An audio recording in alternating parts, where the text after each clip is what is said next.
The Cowboys take on the Minnesota Vikings this week, and if you want the Cowboys to have a bounce-back win over Minnesota, then you need to like the video. We have all the data. The likes went down leading into the Green Bay game. Get it back up. If you like the video, the Cowboys are more likely to win, so do it right now. Speak and send that good energy into the universe for the Cowboys to take down Minnesota.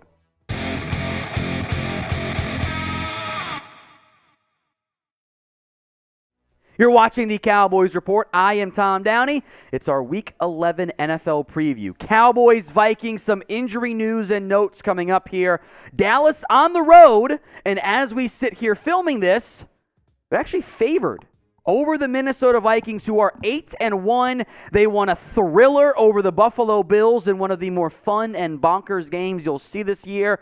There were some questionable calls against Minnesota that rallied them in the end. They still found a way to win the football game, but they're underdogs again this week. The Vikings are at home against Dallas. The sports books, Vegas, etc., do not believe in the Minnesota Vikings. And like how the Packers were due for a win, aren't the Vikings due for a loss? The Cowboys are a 1-point road favorite this week against the Vikings.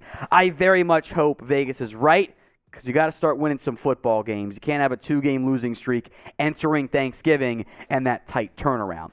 Quick injury note here on Minnesota. The key player to watch, Christian Darrisaw, the young offensive tackle from Virginia Tech, has emerged as a borderline all-pro left tackle this year. He left their game against Buffalo with a concussion. If he is unable to go, Blake Brendel, who actually fared okay against Buffalo, will be the next man up, but that is a much better matchup. Darrisaw and O'Neal have been studs this year at tackle for the Vikings.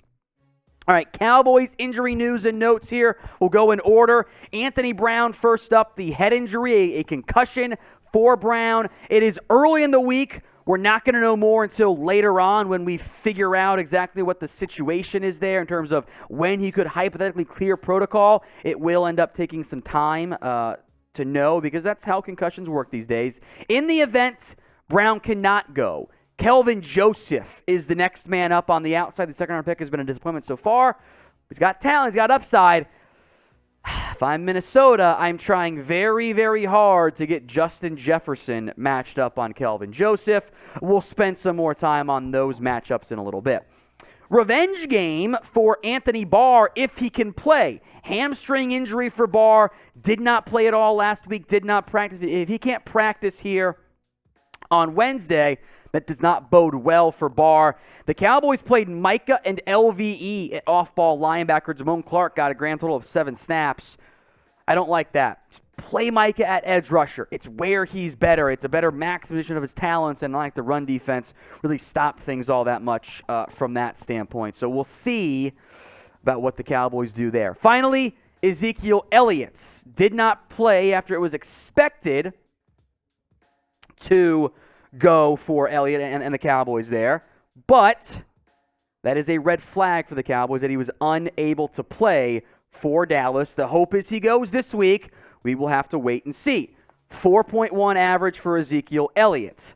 That was not great. Now, he's been a nice piece for the Cowboys. The Cowboys may count out, he's got this tight turnaround, 3 games in 12 days they have every single year. We'll see if he goes this week. I thought he was going to play. I was wrong. Cowboys kind of went conservative down the stretch there, so we'll see. Do you think that this week Ezekiel Elliott returned to the Cowboys? Y for yes, N for no. I'll make this the pinned comment on today's video. It's the pinned comment, Y or N. If the ad break comes on YouTube, head down there and let me know. Let's move now to some keys to the game. Number 1, and this is kind of obvious I think right now, you got to be better on defense. The defense has been a problem the last 2 weeks for the Cowboys. And frankly, the offense didn't ball out against the Bears. You might have lost back-to-back games at this point, especially against the Vikings. I would almost argue this is a harder matchup, minus the whole Aaron Rodgers mental block thing. This is not an easy matchup. It's actually kind of the inverse mental block since Kirk Cousins had issues against the Cowboys in his career. But when the Vikings go 11 personnel, it's a great group. Dalvin Cook and their ground game. They will run the football outside if they're smart. Hawkinson is a great tight end. Justin Jefferson is maybe the best wide receiver in the NFL. Adam Thielen is aging but still productive. I mean, don't you favor Thielen over Kelvin Joseph? I do. KJ Osborne's fine as your fourth option or fifth option on offense. The Cowboys defense, folks, has allowed 30 points per game the last 2 weeks. Small sample size, I know. That's a lot. And they hadn't allowed more than 25, I think, all year until these past 2 games. They got to get that figured out. That play is not championship caliber defense. That's back to some of the Romo and early Dak years where your defense just sucks and you're banking on scoring 30 or 40 points to win football games. That's not very good. The run defense is a problem. Way too many explosive plays allowed. Now you're playing an even better receiving core, way better. If Christian Watson can go for 100 plus and 3 scores, what is Justin Jefferson going to go to you? Do to you. You got to get that figured out and quickly if you are the Dallas Cowboys. Who you got, folks? C for the Cowboys or V for the Vikings? Sound off in the comments section with who you've got winning this very important and pivotal matchup. C for the Cowboys, V for the Vikings. Let me know in the comments section.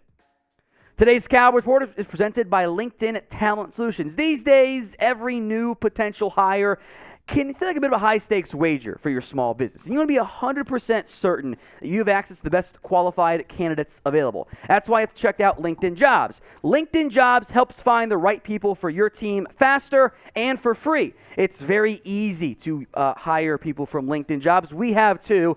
Not producer Jeremy, don't worry. But some of the new hires here at the Cowboys Report have been hired through LinkedIn Talent Solutions.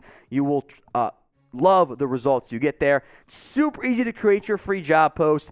Add your job, purple hashtag hiring frame to your LinkedIn profile. It helps spread the word you're hiring to. They've got simple tools like screening questions. Make it easy to focus on candidates with just the right skills and experience so you can quickly prioritize who you'd like to interview and hire.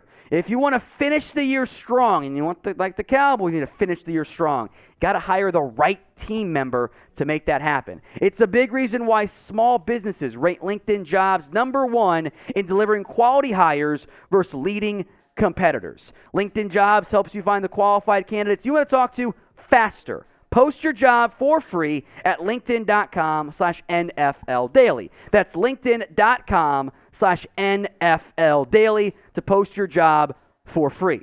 Terms and conditions do apply. Links in the comment section and the description of today's show. Key to game number 2. You got to stop the turnovers. Too many mistakes on offense. Yes, you're scoring more points, and that's a good thing in the end, but the turnovers have to be cut down there. You need your receivers to run the right routes. Talking to you, CeeDee Lamb, when it's a dig play, run the dig. It's happened several times this year. It's a big problem is late interceptions. That's on the receiver. Quarterback got to make better decisions too. Dak elevates the offense. I mean, Rush couldn't score 28 in any of his games this year for the Cowboys, but you need to be a little bit more mistake-free. You're going to make mistakes, that's fine. You don't always need to be so aggressive because the defense, in theory, should be able to make your life a little bit easier. Number 3, you should at least run the ball a little bit more. I was very confused why against a objectively bad run defense for Green Bay, Dallas didn't want to run the football that much. Now, Minnesota's a much tougher run defense, and that needs to be remembered because it's going to make life a bit tougher on your ground game, and their corners are banged up and not that great anyway, so you probably have more success through the air, but you should be able to run the football some. Tony Pollard, Ezekiel Elliott, especially Tony Pollard, have been on fire this year from what they've done on the ground. Pollard has been unbelievable. You can actually run the football with more success than what you did last year, and that was a big problem down the stretch for the Cowboys. So run the ball at least a little bit. Pick the score for me then of Cowboys-Vikings. My score prediction at the end of today's video, but pick the score. Who you got in the comments section. Number 4 was kind of a catch-all here. It ties to number 5 pretty closely too. Better coaching and game plan. You didn't stop the run at all. Again, it's outside runs. Figure it out. Stay in your lanes, guys. I thought your play calling was pretty poor. You came out flat again. I don't think the coaches did a good job against the Packers, and the mental block of beating Rodgers somehow still remains. Number 5's coming up, but first, sub if you are a true diehard Dallas Cowboys fan. News, rumors, updates all season long. Hit that sub button if you are a true diehard Cowboys fan for free videos every single day. Number 5, stop the penalties. That is a huge reason why you lost that game. Committing 3 penalties on like 15 overtime plays, one of which was a kneel down. Come on, guys. You're not going to win football games doing that. That is self-inflicted wounds that make it so challenging to overcome and win football games. Here are your penalty boys, your penalty wall of shame this year. Tyler Smith has 8, 2 of which were declined because he held and gave up the sack on the same play. 8 penalties for Tyler Smith. Bad. Terrence Steele has 5, 4 in the first game. Peyton Hendershot, by the way, is among the league leaders in penalties versus snaps. He has not played that many, has a bunch of penalties this year. Dante Fowler has 4, including that brutal face mask at the end of the game. Kelvin Joseph has 4 penalties. A lot of other guys have flags too. For all the penalties are fixed, they weren't in that game. And when you're playing close football games, and things can get flipped on literally one play, i.e. not giving up a 4th and 7 touchdown pass for 30-plus yards. Those penalties sting badly. So I'm asking us all once again to spam flags in the comments section. Bully the Cowboys into committing fewer penalties. If they don't get that penalty issue fixed, it's not going to matter how well they play in the postseason. It'll end up killing them down the stretch. Before we go, as promised, my score prediction. Cowboys get back on track. It'll be close. Minnesota only plays close games. They've got they're 8-1 and an incredibly small points advantage because they just only play close games. That's fine there, by the way.